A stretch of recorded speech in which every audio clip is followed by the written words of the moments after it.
I found that when I was doing conventional medicine, I was limited by the limitations of drug therapy. And I could only get certain results. And they were good for some things. If someone came in with acute asthma, I'd give them drugs and I could save their life. If you have a heart attack, I'll be the first one to pump you full of drugs because it's life-saving. But it doesn't get you well from long-term health challenges. It doesn't get, drugs are not what are the building blocks to get you really, really vibrant and healthy. Anyone agree with that? Who's here on drugs? On some medication? Yeah. And sometimes you have to be, because that's the solution that we're being trained to use, and that's what our trusted advisors have told us that we need to take. But in this day and age, you actually have to get more informed now, sometimes more to get, especially because it's your body, and you're in control of it, and you're in control of your destiny. So it's a good idea to get more knowledge, more so that you can actually make informed decisions about the steps you want to take in your health, because that's going to help change the pathway of what you create for yourself that's possible in your life. So the first step that you want to have in terms of getting healthy, getting the slim, vibrant body is to have awareness. Awareness is the first step. And what's awareness? Awareness is knowing where you are and where you want to go, and the gaps in between. Awareness is being aware of the hidden threats that are there in terms of your health and well-being. Because if what you don't know can hurt you, ignorance isn't bliss. Ignorance can cost you. So the thing about it is that if you're not aware of all the hidden, what I call the fat loss roadblocks that are in the way of you losing weight, do you think you're going to succeed?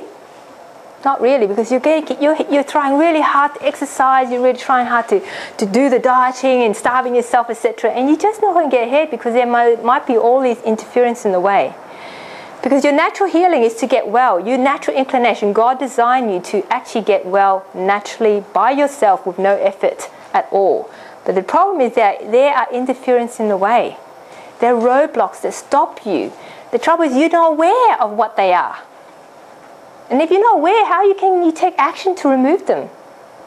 And that's the problem, Most people have no idea, they have no clue of all the hidden threats and toxins and dangers that are invading our homes nowadays. They slip in like a Trojan horse into a house. They look good, they taste good, they're good in good packaging, and they smell good. And we take them in, we use them on our face, we plaster them on our lips, and they're toxic and they cause hormone disruptors, and they cause the weight goes on our hips.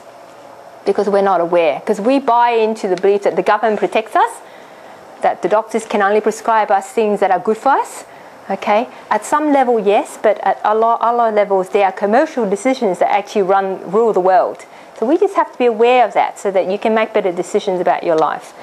So coming to that introduction, that's why awareness is very, very important. I'm going to make you a little bit more aware of what's possible for you and what are some of the roadblocks that might be in the way of you healing.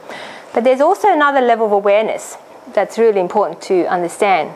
It's the state of awareness. The state of awareness is when you take a perspective of a witness.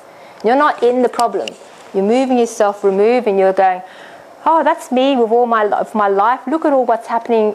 And you get a perspective, and that distance can be very, very useful for you because you see where you are and you see where you need to go, okay? And it's very valuable that you're not always inside your problem because you don't see the wood for the trees. But third level awareness is the state of being present when there's no stress. What do you think causes stress in our life? It's our current thinking about our past, our present, and our future that cause all the stress. You take all of that away, you have no stress because you can only live in the moment. Because if when you're in the moment, there's no stress. And all muscle tension dissolves.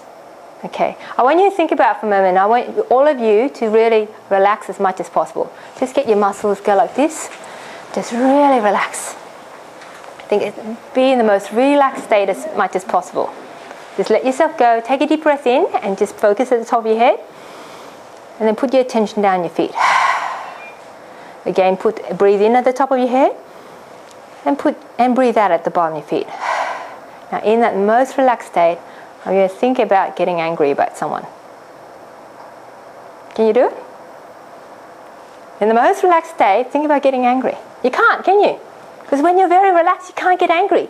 In fact, you cannot hold a negative emotion in your body. As soon as you hold a negative emotion, you tense. Your muscles instantly tense. You start to put stress in your body. And this is one of the reasons why we get fat. It's not the only reason, but it's one of the many reasons. And I'm just raising it to awareness because we hold stress and tension. I have people come in and see me, oh, I'm not stressed, like this, you know. Oh, I'm not stressed at all. My life is all organized out, and they're control freak. They're completely stressed about controlling all the events in their life. Okay? And they're stressed to the max.